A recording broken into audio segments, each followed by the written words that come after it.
아버지, 지연 씨랑 신혼집을 구하려고 하는데 제 돈으로는 많이 부족해요. 혹시 아버지 농지 일부를 담보로 대출을 받을 수 있을까요? 지연 씨가 말하길 저희가 함께 갚아나가면 된다고 하는데 두 사람이 벌면 빨리 갚을 수 있을 거라고요. 민호야, 결혼 날짜도 마음대로 정해놓고 이제는 땅 담보 얘기까지 하냐. 아무리 그래도 너무 서두르는 거 아니냐? 지금 뭐라고 했어? 아버지 땅을 담보로 잡자고. 결혼 날짜도 오늘 처음 듣는데 그게 말이 돼. 그래도 집은 남자가 해야 하는 거잖아. 요즘 세상에 남자 여자가 어딨어. 같이 하는 거지. 그 말에 아들 민호는 아무 대답도 하지 못했습니다. 머릿속이 복잡해졌어요. 민호가 이런 말을 하다니.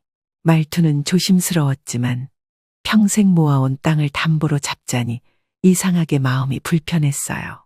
그땐 대수롭지 않게 넘겼지만 지금 생각해보면 그게 시작이었어요. 안녕하세요, 여러분. 오늘은 한 아버지의 용기와 결단에 관한 이야기를 들려드리려 합니다.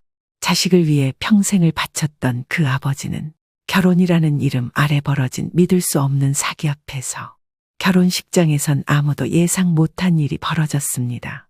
시작 전 오른쪽 아래 빨간 버튼 구독과 좋아요 부탁드립니다. 여러분의 구독과 좋아요는 더 많은 분들께 감동적인 이야기를 전하는 힘이 됩니다. 모두 무료입니다. 저는 올해 80살 최기철입니다. 강원도 깊은 산골에서 농사 짓고 사는 평범한 노인이죠. 아내는 10년 전에 세상을 떠났고 지금은 큰아들 민호와 함께 살아가고 있어요. 자식은 셋입니다. 큰아들 민호는 신이 넘도록 장가를 못 갔습니다. 성격이 너무 조심스럽고 순해서 사람 하나 곁에 들이지 못하고 살아왔거든요. 둘째 아들 진호는 진작 장가가서 충청도에서 살고 있고 막내딸 은희는 45으로 서울에서 직장 다니며 지내고 있어요. 큰아들 민호는 3년 전엔 외국 여자랑 결혼하겠다며 베트남까지 다녀왔는데 소개소에 1,000만 원 넘게 날리고 돌아와서는 방 안에 틀어박혀 며칠을 나오지 않았습니다. 그 후로는 결혼 얘기만 나와도 손사래부터 치던 아이였어요.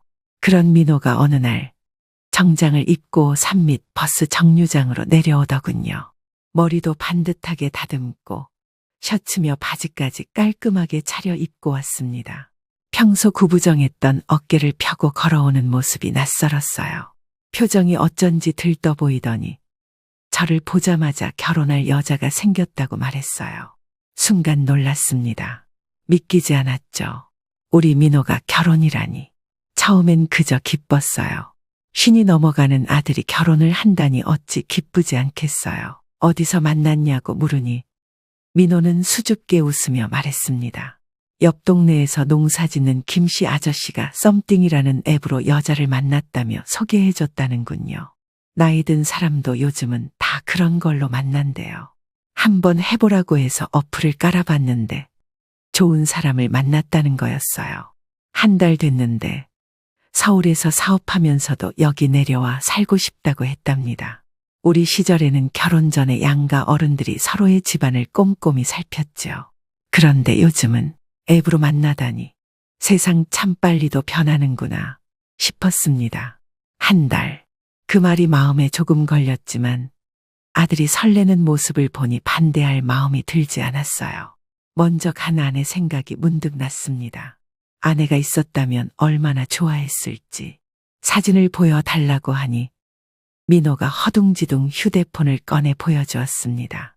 사진 속 여자는 30 후반쯤 되어 보였고 화장도 진하고 도시 여자답게 세련된 차림이었죠.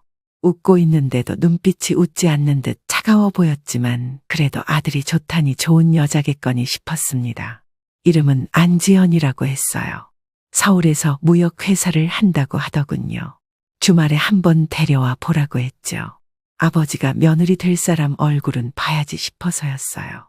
자식 걱정은 나이 들수록 더 커지는 법이죠. 저녁에 딸 은희에게 전화해서 이 소식을 알렸습니다.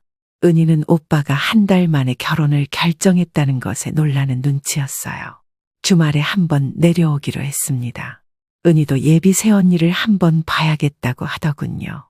그날 이후 텃밭을 돌보며 이런저런 생각을 했습니다.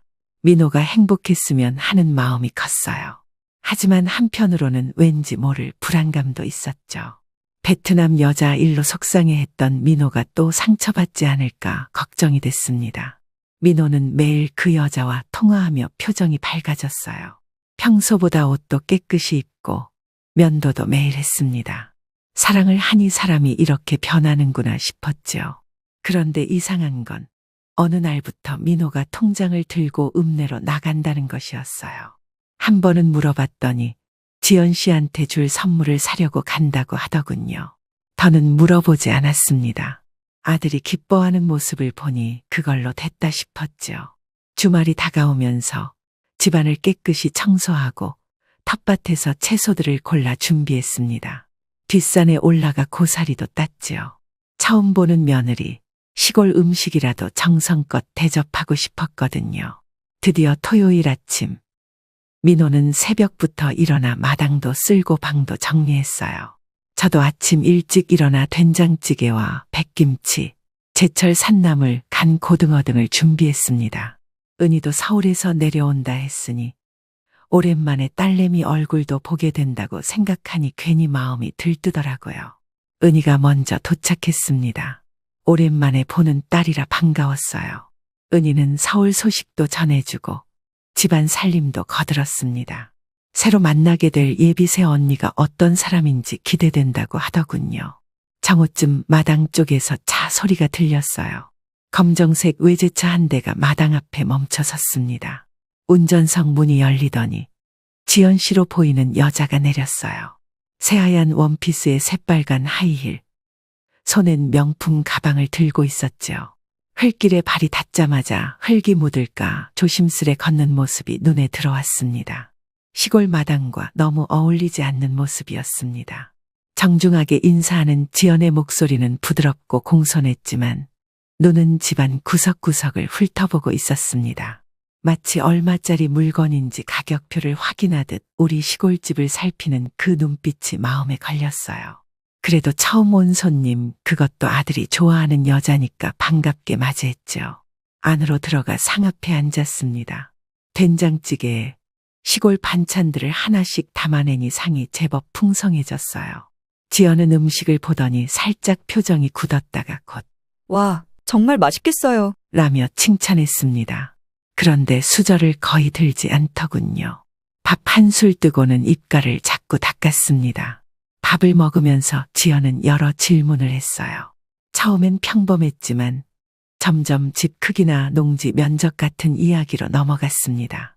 심지어 동네 땅값도 물어보더군요. 여기는 평당 얼마 정도 하나요? 그 순간 딸 은희와 눈이 마주쳤죠. 딸도 눈썹을 찌푸리며 이상하다는 눈빛을 보내더라고요. 그러던 중 지연 씨의 휴대폰이 울렸습니다. 화면을 보던 지연 씨의 표정이 순간 굳더니 머뭇거리다가 잠시 실례하겠다며 밖으로 나갔어요. 민호는 회사 일이 많아서 그렇다고 설명했지만 창문 너머로 보인 지연 씨는 뒤뜰에서 낮은 목소리로 뭔가 언쟁하는 듯 보였어요. 은희가 민호한테 물었어요. 오빠, 지연 씨랑 만난 지 얼마나 됐어? 민호는 잠깐 웃더니 만난 지는 한 달 정도 됐어. 그런데 이렇게 잘 통하는 사람은 처음이야. 같이 대화를 나누면 마음이 편해. 이런 게 운명인가 봐. 라고 말하더군요. 그 말을 듣는 순간 말로 설명하기 어려운 기분이 들었습니다. 50평생 여자 한 번 제대로 못 만나본 아들이 한 달 만에 저렇게 깊이 빠졌다는 게 믿기지 않았어요. 그런데 더 마음에 걸렸던 건 도시에서 사업까지 한다는 그렇게 화려하고 세련된 여자가 왜 굳이 우리 민호를 택했을까? 그게 자꾸 마음에 걸렸습니다. 지연이 돌아와서는 아무 일도 없었다는 듯이 웃으며 식사를 계속했지만 분위기가 미묘하게 달라졌습니다. 은희는 말수가 줄었고 저도 괜히 생각이 많아져 어떤 말을 해야 할지 모르겠더라고요. 오후에는 민호가 마을 구경을 시켜준다며 지연과 함께 나갔습니다. 두 사람이 떠난 뒤 저는 은희에게 조심스럽게 말을 꺼냈어요. 은희야, 마음이 좀 불편하다.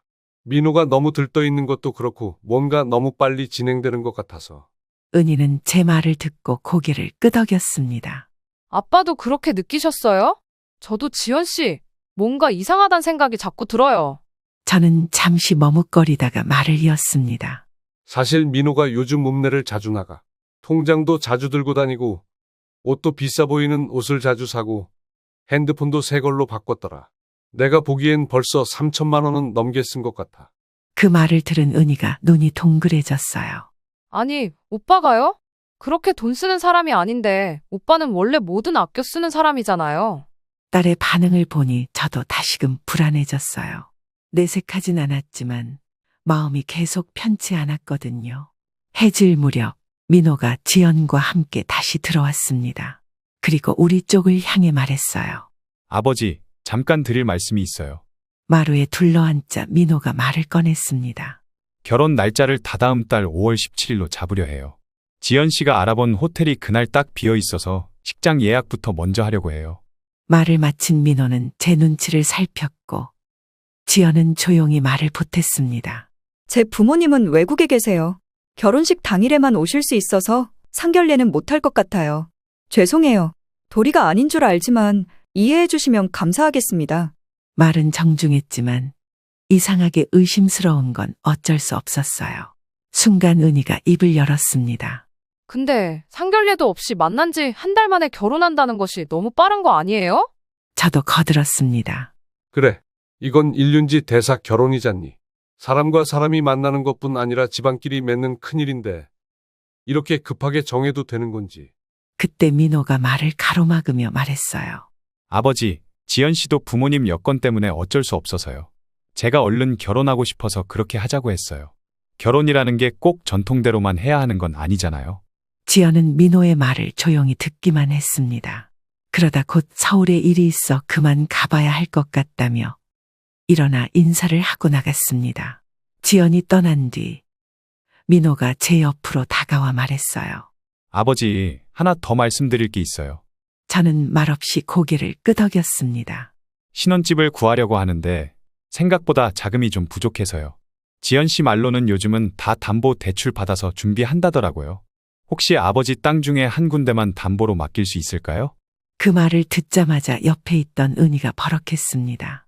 지금 뭐라고 했어? 아버지 땅을 담보로 잡자고. 결혼 날짜도 오늘 처음 듣는데 그게 말이 돼. 민호가 당황한 얼굴로 은희를 바라봤습니다. 그게 지연 씨가 말하길 나중에 다 갚을 수 있다고 해서. 그제야 저도 입을 열었습니다. 민호야, 결혼 날짜도 벌써 정해놓고 이제는 땅 담보 얘기까지 하냐. 아무리 그래도 너무 서두르는 거 아니냐? 민호는 고개를 숙였고 은희는 한숨을 쉬며 말했습니다. 그렇게 좋은 기회면 지연 씨네 집에서 대출 받으라 그래. 왜 꼭 아버지 땅이어야 해? 그래도 집은 남자가 해야 하는 거잖아. 요즘 세상에 남자 여자가 어딨어 같이 하는 거지. 그 말에 민호는 아무 대답도 하지 못했습니다. 방 안엔 묘한 침묵이 흘렀고 저도 마음이 착잡했습니다. 결혼이라는 게 원래 이런 식으로 흘러가는 게 아니잖아요. 너무 서두르는 아들을 보며 좋은 징조가 아닌데 하는 불안감이 커졌습니다. 지연이 돌아간 지 일주일쯤 지났습니다. 민호는 매일 전화 통화를 하며 더 깊이 빠져들어갔어요. 농사일도 대충하고 자주 읍내로 나가더니 통장 잔고는 점점 더 줄어들고 있었습니다. 아버지, 우리가 살 집 전세가 2억 3천만 원인데 제 돈으로는 부족해요. 농지 담보로 대출을 받으면 좋겠어요. 그 뒤로도 아들은 집 땅 이야기며 집 이야기를 꺼냈고 아내가 남긴 땅까지 담보로 잡자니 마음이 무거웠지만 아들의 결혼을 위해 동의했습니다. 2달밖에 안 남은 결혼을 위해 민호는 바쁘게 준비해 나갔어요. 하루는 청첩장 견본을 들고 와서 보여주더군요. 또 다른 날은 호텔 예약금도 냈다고 했습니다. 예식장, 스튜디오, 예물, 신혼여행까지 평생 검소하던 아들이 돈을 물 쓰듯 쓰는 모습이 너무 낯설었어요. 지연이 내가 반은 낼게요. 라고 했다는데 알고 보니 민호 통장에서 돈이 더 빠져나간 상태였어요. 지연은 한 푼도 내지 않았죠. 그렇게 한 달 반이 지나갔습니다. 결혼식이 이제 2주 앞으로 다가왔어요. 그러다 은희에게서 전화가 왔습니다. 아버지, 지연 씨 SNS를 보다가 이상한 점을 발견했어요. 다른 남자들과 찍은 사진도 있고, 이건 조사해봐야 할 것 같아요. 제가 서울에서 탐정사무소를 알아볼게요. 처음엔 망설였습니다. 사람을 의심하는 일이 내키지 않았어요. 게다가 우리 민호가 그렇게 좋아하는 사람인데. 하지만 내 평생 모은 땅까지 담보로 잡았는데 무언가 이상하다면 이대로 두었다가는 집안 전체가 무너질 것 같은 불안감이 밀려왔어요. 결국 동의했습니다. 다음 날 은희가 전화해서 서울의 한 탐정 사무소를 알아봤다고 했어요. 제가 서울로 올라가면 함께 방문하기로 했습니다. 이런 민감한 일은 직접 만나서 상담하는 게 좋겠다고 하더군요. 그 주 토요일 서울로 올라갔어요. 오랜만에 가는 도시라 어색했습니다. 은희가 역에서 저를 픽업해 탐정 사무소로 데려갔습니다. 사방의 높은 빌딩들 사이에서 마치 우물 안 개구리가 된 기분이었죠. 탐정 사무소는 작은 건물 2층에 있었어요. 진실 탐정 사무소라는 간판이 달린 문을 열고 들어갔습니다. 김 탐정은 50대쯤 되어 보이는 남자였어요. 우리 이야기를 듣더니 고개를 끄덕였습니다. 결혼식이 2주 앞으로 다가왔군요. 시간이 많지 않습니다. 비슷한 사례가 최근 몇 년간 강원도에서만 10건 넘게 있었어요. 특히 농촌 총각들이 결혼하려다 사기 당하는 경우가 많죠. 조사 비용은 은희가 부담하겠다고 했습니다. 딸이 고맙더군요. 집으로 돌아와서는 평소처럼 지냈습니다. 민호에게 의심받지 않으려고 일부러 더 태연하게 행동했어요. 아들은 결혼식 준비로 정신이 없어 보였습니다. 청첩장 돌리고 예복도 맞추었다고 하더군요. 듣고 있자니 가슴이 아팠습니다. 밤이면 잠이 오지 않았어요. 텃밭에 나가 담배를 피우며 별을 바라보곤 했습니다. 아내가 살아있을 때도 이렇게 밤하늘을 함께 보았죠. 지금쯤 아내도 나처럼 걱정하고 있을까? 답답한 마음으로 밤을 지새웠습니다. 결혼식 일주일 전 은희에게서 전화가 왔어요. 탐정이 중간 보고를 했다며 주말에 집으로 내려온다고 했습니다. 중요한 내용이 있다고만 말하고 전화를 끊었어요. 토요일 은희가 자료를 들고 집으로 내려왔어요. 민호가 신혼여행 가방을 사러 읍내에 나간 사이 함께 보고서를 펼쳐봤습니다. 내용을 읽자마자 깜짝 놀랐어요. 지연이 말한 무역회사는 존재하지 않았어요. 주소지로 가봤더니 그냥 원룸이었다는군요. 명함에 적힌 회사 이름으로 검색해봐도 나오는 것이 없었다고 해요. 더 충격적인 건 지연의 본명은 따로 있다는 사실이었어요. 안미영이라는 이름으로 2번의 결혼 이력이 있었습니다. 둘 다 이혼했고 위자료를 크게 챙겼다고 해요. 아직 결정적인 증거는 더 모으는 중이에요. 정확한 정황 파악을 위해 지금도 지연 씨를 몰래 조사하고 있다고 해요. 보고서를 보는 내내 손이 떨렸습니다. 민호가 지금 어떤 사람과 함께 있는 건지 이제야 실감이 났어요. 아내가 남긴 땅까지 이대로 가다간 송두리째 빼앗길지도 모른다는 생각에 속이 다 뒤집혔습니다. 그 땅은 조상 대대로 지켜온 우리 가족의 뿌리였는데 은희도 아무 말 없이 서류를 바라보다가 입술을 꾹 다물었습니다. 금세라도 눈물이 떨어질 듯 했지만 꾹 참고 있는 게 보였어요. 그 표정에선 답답함과 분노가 뒤섞인 기색이 역력했습니다. 아버지, 어떡하죠? 오빠한테 어떻게 말해야 할까요? 청첩장도 다 돌렸다는데. 그 말에 한참을 생각했습니다. 민호는 분명 믿지 않을 거예요. 오히려 지연에게 알려줄 테고 그러면 모든 증거를 인멸할 수도 있을 것 같았어요. 더 확실한 증거가 나올 때까지 기다리는 게 좋겠다고 생각했습니다. 민호한테 말하면 안 돼. 지연한테 알려질 수 있어. 아직 우리가 가진 증거로는 부족해.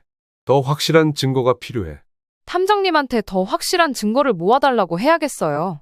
결혼식 얼마 안 남았으니 조사도 좀 서둘러 달라고 해야겠고요. 그날 밤 민호가 지연과 통화하는 모습을 멀리서 지켜봤습니다. 아들의 행복한 표정을 보니 더 마음이 아팠어요. 하지만 이대로 두면 안 된다는 것도 알았습니다. 여보, 우리 아들을 어떻게 구해야 할까?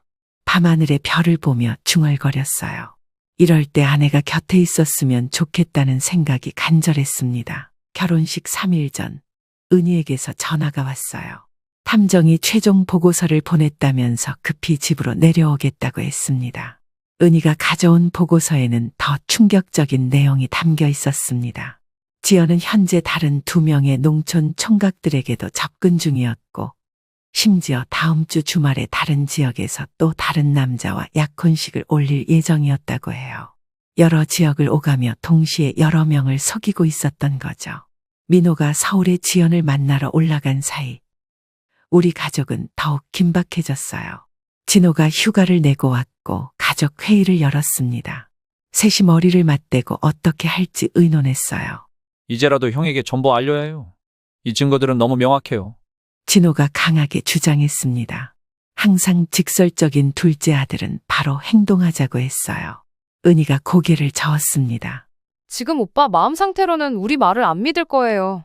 지연 씨에게 바로 알려줄 가능성이 커요. 은희 말에 고개를 끄덕였습니다. 사실 저도 그 생각을 하고 있었으니까요. 민호는 지금 아무리 증거를 보여줘도 믿지 않을 겁니다.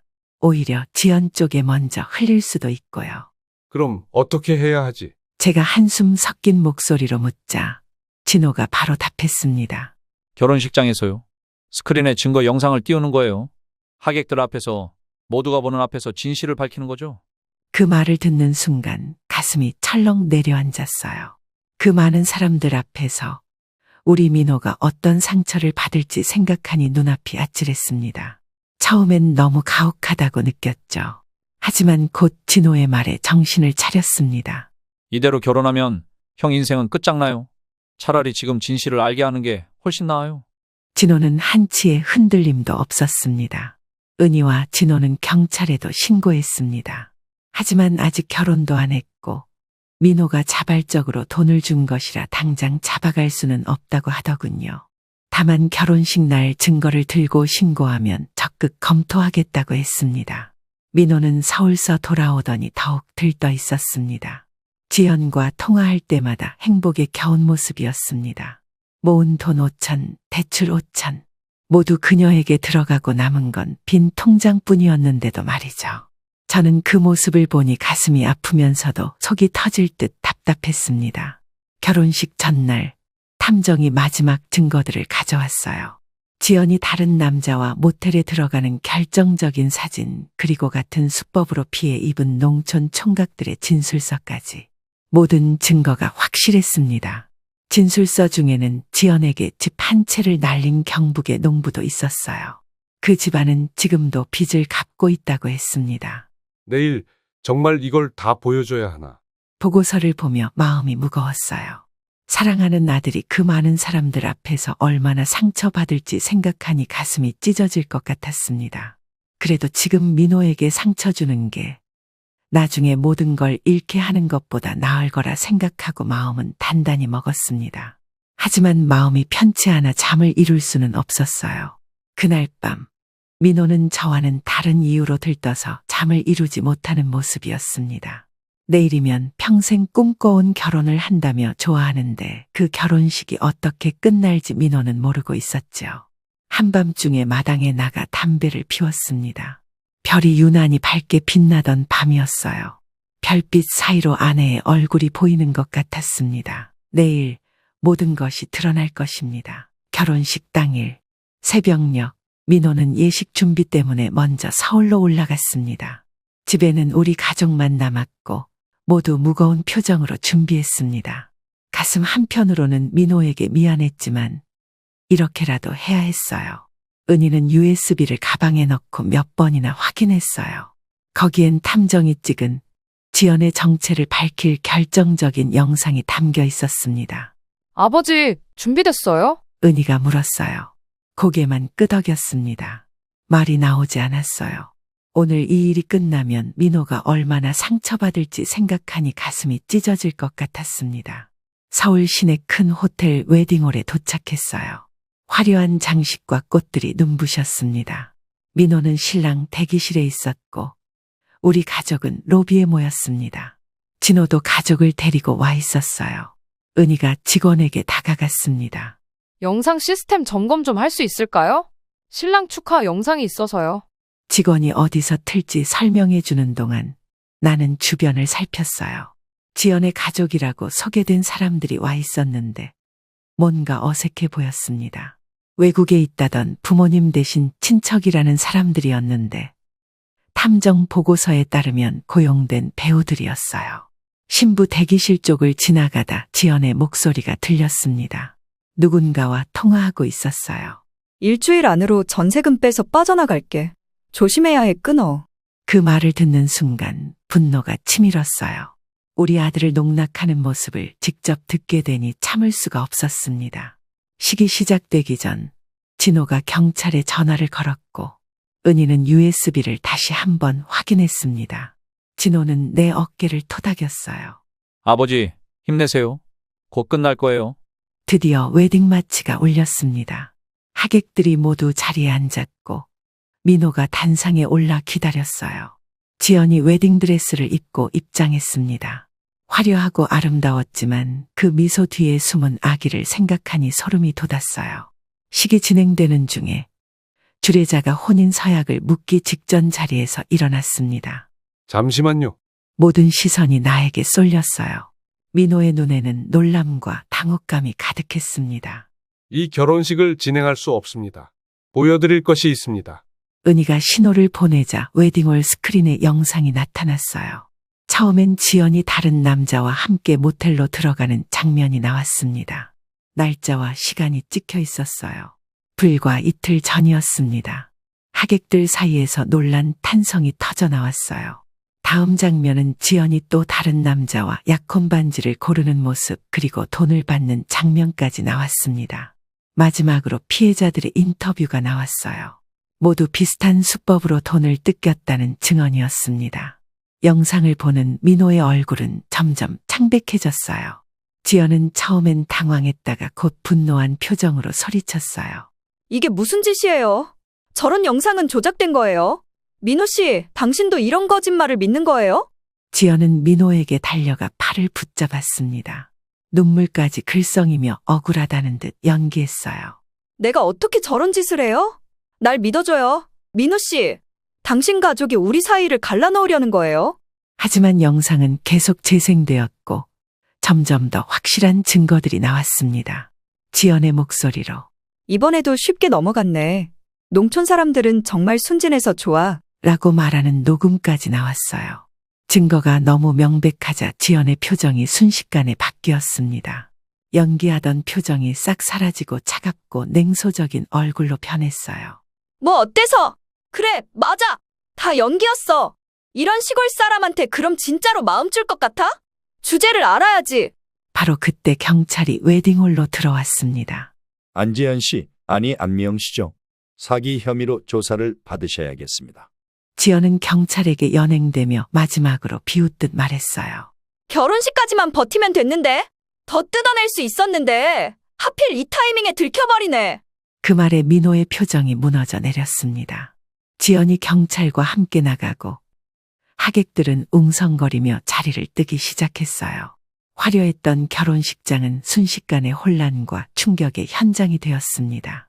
민호는 아무 말 없이 단상에서 내려와 밖으로 뛰쳐나갔어요. 뒤쫓으려 했지만 진호가 말렸습니다. 아버지, 지금은 혼자 있게 해주세요. 무슨 말을 해도 안 들릴 거예요. 혼란스러운 상황 속에서 정신을 차리고 단상으로 올라갔습니다. 당황해하는 하객들을 향해 고개 숙여 인사했어요. 오늘 이런 불미스러운 일로 모두를 놀라게 해 정말 죄송합니다. 하지만 우리 아들이 사기꾼에게 속아서 모든 걸 잃게 할 수는 없었습니다. 식사는 준비되어 있으니 드시고 가시길 바랍니다. 축의금은 모두 돌려드리겠습니다. 하객들은 대체로 이해한다는 표정이었어요. 몇몇은 다가와 위로의 말을 건네기도 했습니다. 텅 빈 웨딩홀에 홀로 남아 무너진 꽃장식을 바라보며 생각했습니다. 민호가 이 일을 견뎌낼 수 있을까? 그게 지금 이 순간 아버지인 제가 가진 가장 큰 두려움이었습니다. 결혼식 당일 저녁, 민호는 사라졌어요. 전화도 받지 않고 집에도 돌아오지 않았습니다. 모두 걱정이 태산 같았지요. 은희는 경찰서에 실종 신고를 했고 진호는 민호가 갈 만한 곳들을 뒤지고 다녔습니다. 저는 집에서 기다렸어요. 혹시 민호가 돌아올까 싶어서였지요. 그런데 사흘이 지나도 소식이 없었습니다. 자책감에 잠을 이루지 못했어요. 내가 민호에게 너무 큰 상처를 준 걸까? 하루하루가 지옥 같았습니다. 나흘째 되는 날, 진호에게서 전화가 왔어요. 민호를 읍내 허름한 술집에서 찾았다고 했습니다. 서둘러 읍내로 갔어요. 가는 내내 가슴이 떨렸습니다. 민호가 어떤 상태일지, 날 어떤 눈으로 볼지. 술집 구석에 민호가 있었어요. 며칠 동안 씻지도 않았는지 수염이 자랐고 눈은 충혈되어 있었습니다. 테이블 위에는 빈 소주병이 여러 개 놓여 있었어요. 가슴이 아팠습니다. 민호를 데리고 나왔어요. 처음엔 저항했지만 힘없이 곧 따라 나왔습니다. 차에 타서도 내내 창밖만 바라봤어요. 한마디도 하지 않았죠. 집에 도착해서야 민호가 입을 열었습니다. 왜 그랬어요? 지연 씨는 진짜였어요. 원망 섞인 울먹이는 목소리였어요. 그 말을 듣자 가슴이 무너지는 것 같았습니다.